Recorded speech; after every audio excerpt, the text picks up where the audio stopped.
BA पाठ द्वितीय राजनीति विज्ञान की कक्षा में आज का हमारा टॉपिक है राज्यपाल की स्वविवेकीय शक्तियाँ, जिसमें पहला है मुख्यमंत्री की नियुक्ति।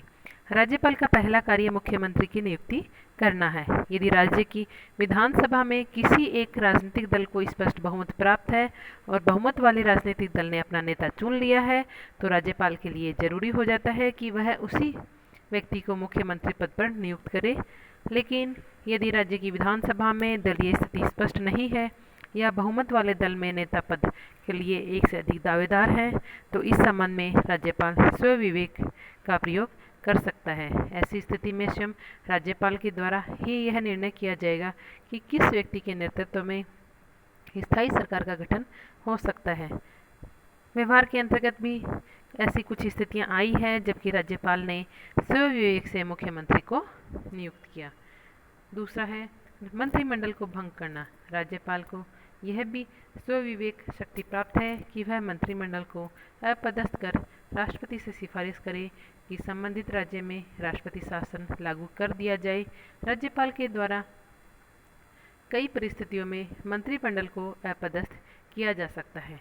यदि राज्यपाल को विश्वास हो जाए कि मंत्रिमंडल का विधानसभा में बहुमत समाप्त हो गया है, तो राज्यपाल मुख्यमंत्री को त्यागपत्र देने या विधानसभा का अधिवेशन बुलाकर अपना बहुमत प्रमाणित करने को कह सकता है।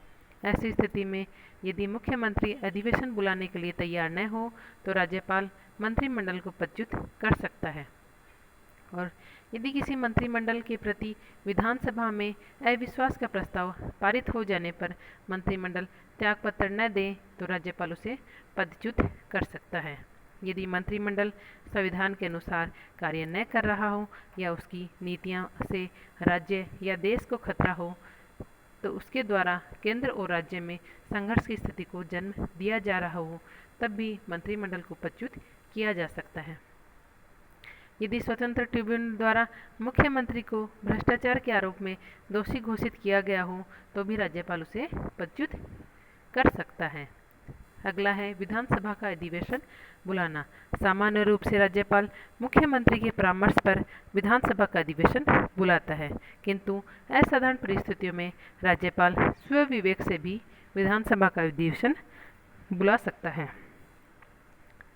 यदि राज्यपाल के द्वारा कुछ ऐसे महत्वपूर्ण मामले हैं जिन पर तुरंत विचार किया जाना चाहिए, तो अनुच्छेद 174 के अंतर्गत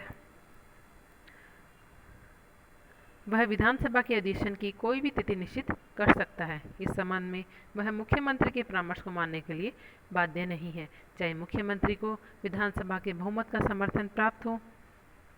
इसके अतिरिक्त यदि राज्यपाल को मुख्यमंत्री के बहुमत में संदेह हो जाए, तो वह मुख्यमंत्री से शीघ्र अधिवेशन बुलाने के लिए कह सकता है और मुख्यमंत्री द्वारा उसके परामर्श को स्वीकार न किए जाने पर वह स्वयं अधिवेशन बुला सकता है। डॉक्टर एमएल सिंह भी कहते हैं कि मंत्रिमंडल के बहुमत की जांच करना वह अपना ऐसा स्वविवेकीय अधिकार समझ सकता है जिसके लिए वह मंत्रिमंडल के परामर्श के विरुद्ध भी अपनी इच्छानुसार विधानसभा का अधिवेशन बुला सकता है। फिर है विधानसभा को भंग करना। उत्तरदायी शासन की धारणा के अनुसार सामान्यतः यह माना जाता है कि विधानसभा को भंग करने का कार्य राज्यपाल उसी समय करेगा जबकि मुख्यमंत्री उन्हें ऐसा करने के लिए परामर्श दे। लेकिन विशेष परिस्थितियों में राज्यपाल विधानसभा भंग करने के संबंध में मुख्यमंत्री के परामर्श को मानने से इनकार कर सकता है या मुख्यमंत्री के परामर्श के बिना ही विधानसभा भंग कर सकता है। ऐसे उदाहरण हैं जिसमें इस संबंध में राज्यपाल ने अपने विवेक से कार्य किया। मुख्यमंत्री के विरुद्ध मुकदमा दायर करने की अनुमति देना। संवैधानिक व्यवस्था यह है कि राज्यपाल की अनुमति के बिना किसी भी पक्ष द्वारा मुख्यमंत्री के विरुद्ध मुकदमा दायर नहीं किया जा सकता। 1995 के जयललिता प्रकरण से स्पष्ट हो गया है कि जब कोई पक्ष भ्रष्टाचार या किन्हीं आरोपों के संबंध में मुख्यमंत्री के विरुद्ध मुकदमा दायर करने के लिए राज्यपाल से अनुमति मांगता है, तब इस संबंध में वह अपने ही विवेक के आधार पर निर्णय करेगा, अर्थात वह स्वविवेक के आधार पर मुकदमा दायर करने की अनुमति दे सकता है। वर्तमान समय में जब किसी मुख्यमंत्री के विरुद्ध भ्रष्टाचार के आरोप हैं, तब राज्यपाल की यह शक्ति व्यवहारिक राजनीति में बहुत अधिक महत्व रखती है। राज्यपाल द्वारा स्वविवेक के आधार पर किए गए इस कार्य को उच्च न्यायालय या सर्वोच्च न्यायालय में चुनौती अवश्य दी जा सकती है। इसके अतिरिक्त भी राज्यपाल के द्वारा स्वविवेक से कुछ कार्य किए जा सकते हैं। वह मुख्यमंत्री से किसी विषय में सूचना मांग सकता है। वह मुख्यमंत्री से कह सकता है कि वह किसी ऐसे मामले को जिस पर किसी मंत्री ने अकेले निर्णय कर लिया हो, समस्त मंत्रिपरिषद के सामने रखे। विधानमंडल द्वारा पारित विधेयक पर पुनर्विचार के लिए भेज सकता है या राष्ट्रपति के पास विचार के लिए रख सकता है। इस प्रकार यद्यपि राज्यपाल को राज्य की कार्यपालिका का वास्तविक प्रधान नहीं कहा जा सकता, लेकिन इसके साथ ही वह केवल नाममात्र का अध्यक्ष नहीं है, वह एक ऐसा अधिकारी है जो राज्य के शासन में महत्वपूर्ण रूप से भाग ले सकता है।